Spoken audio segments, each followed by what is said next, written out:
नमस्कार, खबरिया टॉप में आप सभी का स्वागत है। मैं कुमार रवि। तुम्हारी फाइलों में गांव का मौसम गुलाबी है, मगर ये आंकड़े झूठे हैं, ये दावा किताबें। आदम गौंडवी साहब की यह नज्म जो मुझे भी बोलनी पड़ गई, ये दरअसल सत्ता शासन के आज के इस दौर में बहुत सटीक बैठते हुए नजर आ रही है। मैडम चली विदेश, क्या आबकारी विभाग का बदलेगा भेष, उसका काल, उसका वातावरण।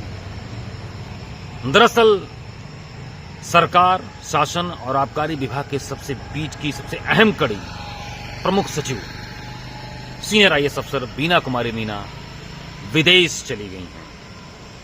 1-2 दिन की छुट्टी पर नहीं, 27 जुलाई तक की लंबी छुट्टी पर। हालांकि अभी पुष्ट जानकारी नहीं है कि वह कहां गई हैं, लेकिन कुछ सोशल मीडिया पर कुछ खबरें तैर रही हैं कि वह रूस के दौरे पर गई हैं। वैसे तो आईएएस या सीनियर ब्यूरोक्रेट्स के आए दिन स्टडी लीव पर विदेश में जाना बहुत बड़ी बात नहीं है, लेकिन एक ऐसे मौके पर जिस समय आबकारी विभाग के मंत्री नितिन अग्रवाल विभाग के राजस्व को लेकर मई माह या जून में अपने भारी भरकम आंकड़े को पेश करने के लिए सरकार के सामने, मीडिया के सामने, लोगों के सामने विभाग की वाहवाही लूट रहे हों, वहीं दूसरी तरफ प्रमुख सचिव बीना कुमारी मीना का अचानक विदेशी दौरे पर जाना, वो भी लंबी और व्यक्तिगत दौरे पर जाना, ये दोनों की कड़ियां क्या आपस में मिलती हुई दिख रही हैं? यह क्या गुल खिलाएगा? जब विभाग के जानकार बताते हैं, दरअसल मामला कुछ इसके पीछे और है। इसकी अंदर की बात करें, अंदर खाने की, कि अभी तक जो इस बार की तबादला नीति रही 2025 और 26 की, आबकारी विभाग जो कि बहुत बड़ा राजस्व विभाग माना जाता है, ये सरकार के सरकारी खजाने में बहुत बड़ा इसका पार्टिसिपेशन होता है। हर बार करोड़ दर करोड़, हजार संख्या बढ़ती जाती है। इस बार तबादला नीति जो 15 मई से 15 जून तक लागू थी, उसके अंदर विभाग को तबादले करने थे। नियत था 20%, 10%। आबकारी विभाग में जिला आबकारी अधिकारियों के, डिप्टी के, ज्वाइंट के, इंस्पेक्टरों के सबके तबादले कर दिए गए, लेकिन आबकारी सिपाहियों के, आबकारी वाहन चालकों के तबादले में कई प्रकार की अड़चनें आ गईं, कई पेच फंस गए। इस पर खबरिया टॉप ने आपको पिछली वीडियो में भी बताया था। इस पर सीधे मंत्री से जब बयान लिया गया तो उन्होंने यही बोला था कि आप इस प्रकरण को लेकर आबकारी आयुक्त से बात करिए। कोशिश की गई, बात नहीं हो पाई। फिलहाल समय दर समय बीता जा रहा है। आबकारी की जो सिपाही हैं, जो वाहन चालक है, अभी भी पसोपेश में हैं कि इनको कहां जाना है, कहां के लिए बोरिया बिस्तर उठाना है, किस जिले या किस संभाग या किस मंडल में जाना है। वह अपनी लड़ाई लड़ रहे हैं और जानकारी यह भी है कि वो इस लड़ाई को लेकर न्यायपालिका तक पहुंच गए हैं। तारीख पर तारीख मिल रहा है। निर्णय क्या होगा यह आगे आपको वीडियो में बताएंगे। लेकिन इसी बीच प्रमुख सचिव आबकारी बीना कुमारी मीना का विदेशी दौरे पर, एक लंबे दौरे पर जाना कई सवाल खड़े करता है। क्या इसके पहले जो विभाग के जो उच्च पदस्थ सूत्र बताते हैं कि दरअसल विभागीय मंत्री इस तबादले नीति को लेकर, इस दौरान जो तबादले हो रहे थे, उसमें कहीं न कहीं उनकी भी कोई एक लिस्ट या सूची या उनके कुछ जानने वाले या कुछ पैरोकार, कुछ सिफारिशें होंगी।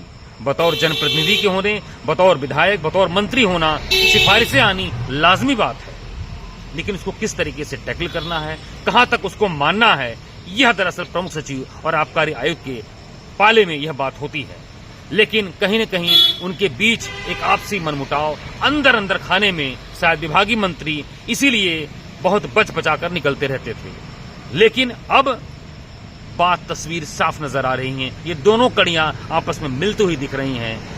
विदेशी दौरे पर प्रमुख सचिव का जाना, इसका मतलब कि, और इसके अलावा इसका जो अतिरिक्त प्रभार है वह पार्थ सारथी सेन शर्मा, सीनियर आईएएस अफसर जो स्वास्थ्य विभाग के प्रमुख सचिव हैं, इसके पहले यूपीपीसीएल के वो प्रमुख रह चुके हैं। तमाम महत्वपूर्ण विभागों को वह उनकी जिम्मेदारी दी गई सरकार में। ऐसे में उनको यह अतिरिक्त चार्ज, चीनी, गन्ना और आबकारी विभाग का यह चार्ज उनको दिया गया है। वैसे आपको एक और बात बता दें कि आबकारी मंत्री की राजधानी लखनऊ जो गृह निवास है, उसके आसपास ही जो अतिरिक्त प्रभार प्रमुख सचिव पार्थ सारथी सेन शर्मा को दिया गया है, उनका भी आवास उन्हीं के आसपास है। तो कहीं यह आवासीय नजदीकियां क्या इस तरीके के जो तबादले रुके हैं, या जो उनके मन मुताबिक चीजें नहीं हो पा रही हैं, क्या उनके मन मुताबिक चीजें होनी शुरू हो जाएंगी?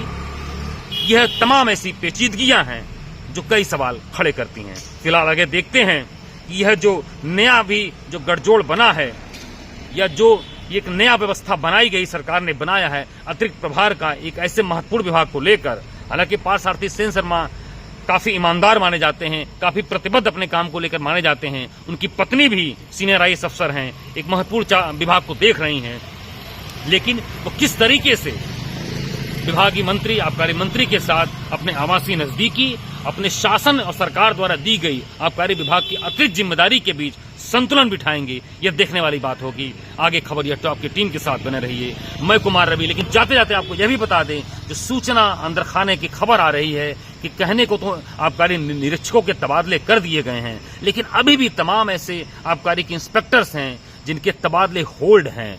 वो कहीं मुख्यालय तो कहीं कैंप कार्यालय, इस तरीके से प्रयागराज, लखनऊ में पड़े हुए हैं। तो क्या उनकी भी कोई सेटिंग गेटिंग चल रही है, या उनको एक पिच मिल गया, एक मौका मिल गया कि वह अपनी पैरोकारी या अपनी सिफारिश कर सकते हैं? फिलहाल आबकारी मंत्री और सिफारिश और अतिरिक्त प्रभार के बीच की जो खिचड़ी है, इसकी महक कहां तक होगी, आगे आपको वीडियो में बताएंगे। खबरिया टॉप की टीम के साथ बने रहिए। मैं कुमार रवि, राजधानी लखनऊ मुख्यालय से।